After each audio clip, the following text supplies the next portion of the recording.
जय हिंद, जय भारत, जय श्री राम। आज का विषय होगा राष्ट्रवाद के विषय में। ये है राष्ट्रवाद के विषय में तो कई वीडियो हमने बनाया, लेकिन आज एक विशेष तरीके से हम सोच रहे हैं। एक दिलीप पांडे हैं यूट्यूब चैनल वाले, वो भी एक बात कह रहे हैं कि हमारे भारत में बच्चों में राष्ट्रवाद नहीं दिखाई दे रहा है। अभी आज 17/4/2025 को दोपहर में हम एक समाचार सुन रहे थे। सुदर्शन न्यूज के वो जो है कि उनका टीवी चैनल है दिल्ली में, उसके मालिक हैं सुरेश चौहान। उनके मुंह से भी हमने आज सुना समाचार में कि हमारे भारत में लोगों में राष्ट्रवाद की कमी है, राष्ट्रीयता की तरफ कोई ध्यान नहीं है, इस पर कोई ध्यान नहीं देता है। आखिर ये है क्यों? इसका मुख्य कारण है हमारे समाज में कमी ये है कि ये लोग अंग्रेजियत की तरफ ध्यान देते चले गए, भारतीयता की तरफ कोई ध्यान नहीं। पहला बदलाव हुआ भाषा, धीरे धीरे भाषा बदलाव होने लगा। फिर उसी के साथ साथ ये भी चलता रहा वेशभूषा, पहनावा। देखो, एक बात मुझे पक्का अनुभव है कि जैसा भेष वैसा भाव आने लगता है, निश्चित है। कारण कि मैं इसका अनुभव कर चुका हूँ। कारण कि हमारा शरीर जो पुरुष का है और मैं स्त्री का जो कपड़ा पहना तो स्त्री का भाव भी आना शुरू हुआ। तो ये निश्चित है, कोई रावण का कपड़ा पहन करके राम के भाषा में वो बात नहीं कर सकता। वो समझने लगेगा कि मैं रावण हूँ। जो श्री राम का अगर वस्त्र धारण करे वो समझेगा कि मैं राम ही हूँ। जब वो राम का कार्य उसको धीरे धीरे उस रास्ते पर चलने लगेगा। जब हमारे भारत के लोग इस्लामिक कपड़ा पहनने लगे, मुसलमानी टोपी, मुसलमानी पहनावा, छोटा पैजामा, बड़ा कुर्ता, तो फिर तो इस्लामिक हिसाब तो बनना ही है। अपने आप को कैसे नहीं समझेंगे कि मैं एक पक्का कट्टर मुसलमान हूँ। वैसे मुसलमान तो ये है नहीं, ये शैतान है। अगर मुसलमान कहा जाए तो वास्तव में मुसलमान का तो परिभाषा बहुत श्रेष्ठ है। लेकिन आज ये जो है क्रूर स्वभाव वाले हैं, ये अपने को कहते कि मैं मुसलमान हूँ। मुसलमान नहीं, शैतान है। कारण कि ये जीव हिंसा करते। आज इसका मान्यता बन चुका है, जो गाय का मांस खाए, जो भैंसा का मांस खाए, वो मुसलमान। वही भाव इनके अंदर आने लगता है। जो हमारे भाई, जो हमारे बच्चे, हमारे बच्चियाँ जो ये जीन्स कपड़ा पहने या अंग्रेजी कपड़ा पहने, अंग्रेजी भाषा बोले, बाय बाय टाटा करे, गुड मॉर्निंग करे, वो भारतीयता कैसे उसके अंदर आ सकता? वो तो स्वयं अपने आप को क्या समझता है कि मैं इंग्लैंड वासी हूँ, अंग्रेज हूँ। भारत माने कुछ भी नहीं। भारत के लोग तो मूर्ख होते हैं। भारत के सभी वस्तुओं को बिल्कुल गिरी हुई नज़र से देखने लगता है। तो भारत से कहो उसको प्रेम कैसे होगा? जो हमारे लोग बहनें हो, हमारे भाई हो, सब लोग जो कपड़े पहन रहे हैं अंग्रेजियत, अब वही का नतीजा है। आज सुरेश चौहान बोल रहे थे कि संस्कार दो, ये वृद्धाश्रम न बने। तो संस्कार तो आएगा ही आएगा। जब बच्चे हमारे गुड मॉर्निंग बोलेंगे, गुड नाइट बोलेंगे, बाय बाय टाटा बोलेंगे, अगर जय सीताराम, जय श्री राधे, जय भोलानाथ, जय श्री हरि नहीं बोलेंगे तो ये फिर होगा क्या? यही होगा। वो सिखाते हो ना सब लोग कि बेटा बाय बाय टाटा बोल। जय श्री राधे तो मूर्ख लोग बोलते हैं, जय श्री राम तो मूर्ख लोग बोलते हैं, जय श्री हरि तो मूर्ख लोग बोलते हैं, जय श्री कृष्ण तो मूर्ख लोग बोलते हैं। तो तुम्हारे बेटा और बेटी तुमको वृद्धाश्रम में तो डालेंगे ही डालेंगे। क्यों नहीं जाओगे? तुमको बाँह घसेट करके पकड़ करके ले जाएंगे उसी का नतीजा कहते कि पिताजी अब तो जाओ बुढ़ापे में तीर्थ करो, जाओ वृद्धाश्रम में रहो, अब तुम्हारा हमें कोई आवाज़ पसंद नहीं आता। उसी संस्कार की लड़की आती है तो कहती कि ससुर जी का आवाज़ मुझे अच्छा नहीं लगता, ससुर जी का सास जी का विचार हमें अच्छा नहीं लगता, हमें सास ससुर से अलग रहना है। तो क्यों बुरा लगता है?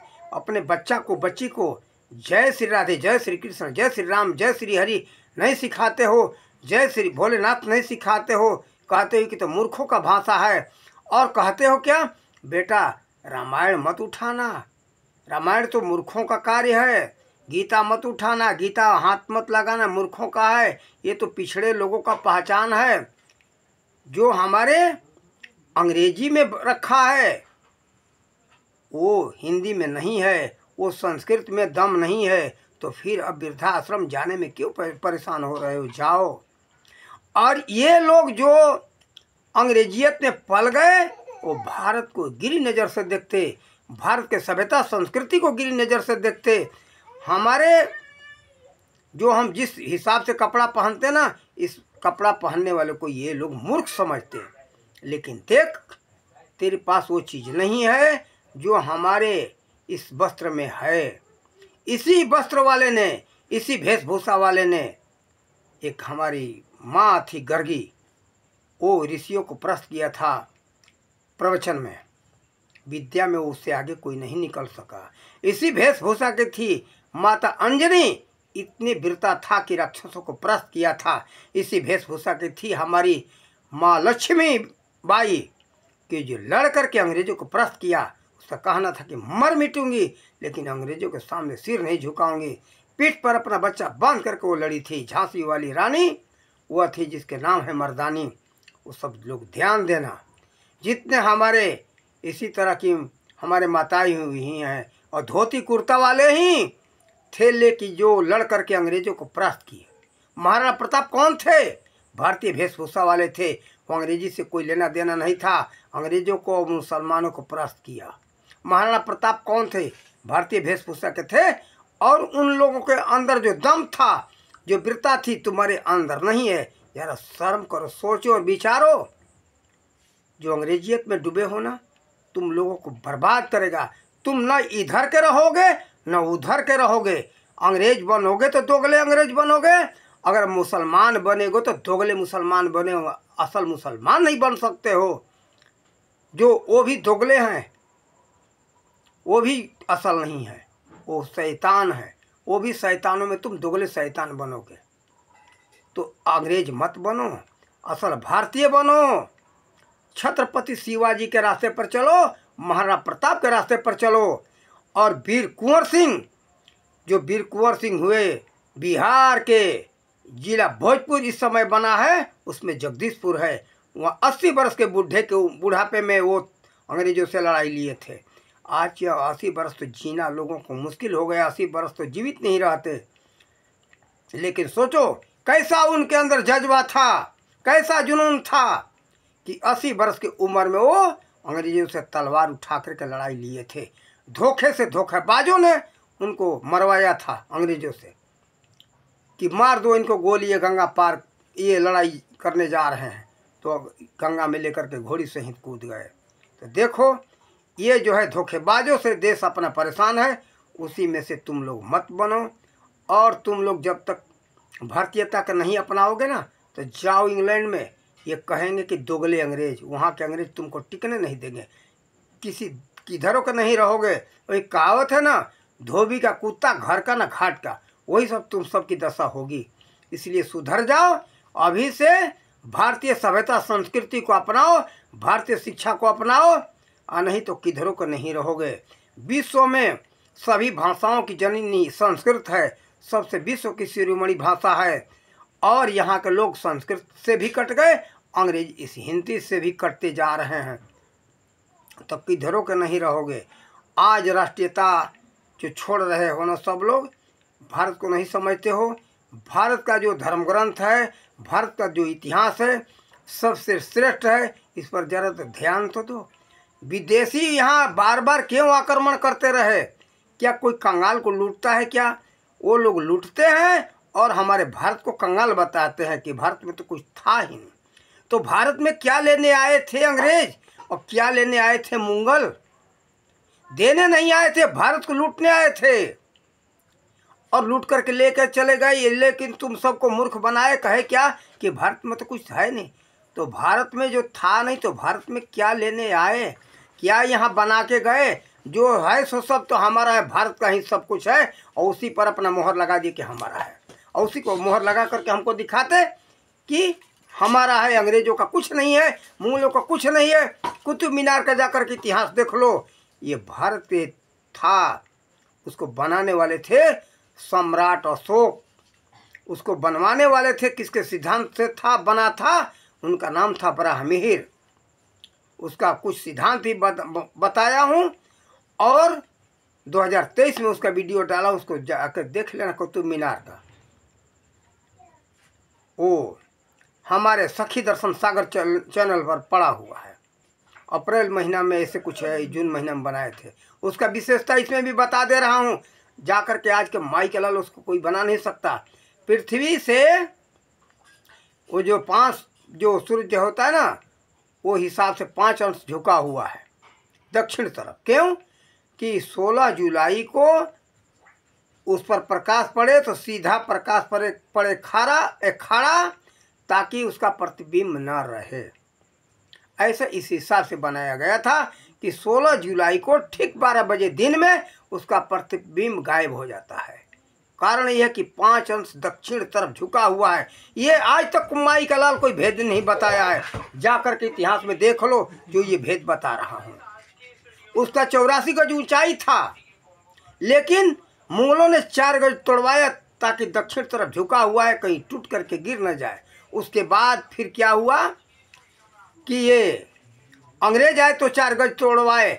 इस समय वर्तमान में ऊंचाई उसकी 80 गज है। जा करके उसका इतिहास देखो, जा करके माप करके देखो, जो बता रहा हूँ। 16 गज जमीन में नीचे उसका नेव है और 16 गज उसकी लंबाई चौड़ाई वर्गाकार उसका चबूतरा था। और तो चबूतरा को ढक दिया गया है। आज कुरान का आयत उस पर लगा हुआ है। पहले था यजुर्वेद के मंत्र का उस पर लगा हुआ था, मंत्र लगा था, जो पट्टियाँ बना करके उसको टाइल्स कहते। टाइल्स आजकल के ज़माने में कहा जा रहा है। छोटे छोटे टुकड़े पट्टियाँ बना करके यजुर्वेद के श्लोक लगे थे, उसको कुतुबुद्दीन ने निकलवा दिया और निकलवा करके कुरान का आयत लगवा दिया। लेकिन कुतुब मीनार वास्तव में नहीं है, उसका नाम है वास्तव में मेरू स्तंभ। इस तरह से बहुत कुछ है, इतिहास है। देखो भारत का ये जो आगरा का ताजमहल हो, चाहे दिल्ली के लाल किला हो, उसको बनवाए थे विक्रमादित्य ने। अरे भारत में ये लोग बनाए नहीं, उसी पर अपना नाम लिख करके लगा दिया हमारा है। लेकिन भारत में ये लोग कुछ नहीं बनवाए, सब अपना नाम ऐसे घोषित कर दिए, उस पर नेम प्लेट अपना लगा करके। देखो सब कुछ भारत का है। और देखो गरीबों को कोई लूटने नहीं, दलितों को कोई लूटने नहीं जाता है, सब धनवान को लूटने जाते हैं। ये बात ज़्यादा ध्यान रखना। कोई अमीरों को लूटने जाता है, गरीबों को नहीं। सब कुछ यहाँ से लूट करके अंग्रेज ले गए, मुगल भी ले गए। और जो सोचे कि यहाँ राज करो तो देखो डरपों को, डरो मत, लड़ना सीखो। छत्रपति शिवाजी के वंशज हो, महाराणा प्रताप के वंशज हो, श्री कृष्ण के वंशज हो, उसी राम के वंशज हो, उसी दुर्गा की औलाद हो, जो मधु कैटव को मार करके परास्त किया, माता अंजनी ने मार करके परास्त किया, उन्हीं के संतान है बजरंग बली, उनके वंशज हो। सब लोग लड़ना सीखो। लड़ोगे नहीं, डरोगे तो मरोगे। लड़ो और जीतो, साहस रखो। अरे हारना क्यों सीखते हो? साहस रखो, लड़ो। कारण कि 2 हाथ तुमको भी दिया है और 2 हाथ लड़ने वाले दुश्मन को भी दिया है। तो लड़ोगे नहीं, डरोगे तो मरोगे, और लड़ोगे तो साथ रखो। चंद्रगुप्त मौर्य थे कि जो अफगानिस्तान तक कब्जा करके भारत को अपना राज्य में मिलाए थे। इतना अखंड भारत था, पहले से था और बीच में था, और ये फिर हमारे फूट के कारण टूटा, लोभ लालच के कारण टूटा। तो लोभ लालच छोड़ो और अपने भारतीयता को अपनाओ। संस्कृत को अपनाओ, हिंदी को अपनाओ, गुजराती को अपनाओ, मलयालम को अपनाओ, मराठी को अपनाओ, लेकिन अंग्रेजी और उर्दू छोड़ो। उर्दू का भाषा छोड़ो और वेशभूषा छोड़ो, अंग्रेजियत छोड़ो, अंग्रेजी भाषा छोड़ो, लेकिन भारतीयता को अपनाओ। भले उसको सीखो, लेकिन भारतीयता को छोड़ो मत, भारतीयता को अपना करके रखो। भारत के हो, कहीं जाओगे दूसरा बन करके ना तो दोगले कहे जाओगे। शर्म करो, वो लोग दोगले कहेंगे, काले अंग्रेज कहेंगे, तुमको गोरे नहीं मानेंगे। और बनना है तो बदल लो अपने को, गोरे में इंग्लैंड में चले जाओ। तुमको कौन मानता है वहाँ? इंग्लैंड वाले मानते हैं क्या? कहेंगे इंडियन है, काला है, भाग यहाँ से। कितना भी बनोगे अंग्रेज में, लेकिन दोगले कहे जाओगे। शर्म करो बेहुदों। अब मुंह से भादा शब्द निकल रहा है, कोई तुमको अच्छा नहीं कहेगा। असल अंग्रेज नहीं बन सकते हो, इसलिए भारतीय हो, असल भारतीय का औलाद बन के रहो। मैं कहाँ तक मुझे अफसोस होता है कि भारत के लोग ही भारत को भूल रहे हैं। ये क्या, ये सोच गलत है। कोई भी दूसरे देश का वासी बन करके तुम नहीं माने जाओगे, कोई नहीं तुमको मान्यता देगा, कोई कदर नहीं करेगा, तुमको नीच दृष्टि से देखेगा। नीच कहलाना तो जाओ, लात खाओ, जूता खाओ। अब हमको बहुत समझाया, नहीं अगर समझना तो समझो, नहीं तो लात जूता खाओ जाकर के उन सब का, अंग्रेजों का, मुसलमानों का। अरब में जाओगे तो कहेंगे कि दोगले ये मुसलमान, और इंग्लैंड में जाकर के अपने को बनोगे कि मैं अंग्रेज हूँ तो दोगले अंग्रेज कहे जाओगे। समझा दिया, अगर समझना तो समझो, नहीं तो किधरों का नहीं हो ना रहोगे। अभी से समझना तो समझ जाओ, अभी समय है। भारतीय बन करके रहो, इसी में इज्जत है अपना। छत्रपति शिवाजी के संतान हो, अपना नाक मत कटवाओ। महाराणा प्रताप के खानदान के हो, नाक मत कटवाओ। राम के कृष्ण के वंशज हो, उन महापुरुषों का नाक मत कटवाओ। शर्म करो। हमने समझा दिया, अब हम कितना समझाएं। इन्हीं शब्दों के साथ वाणी का विराम देते। जय हिंद, जय भारत, जय श्री राम।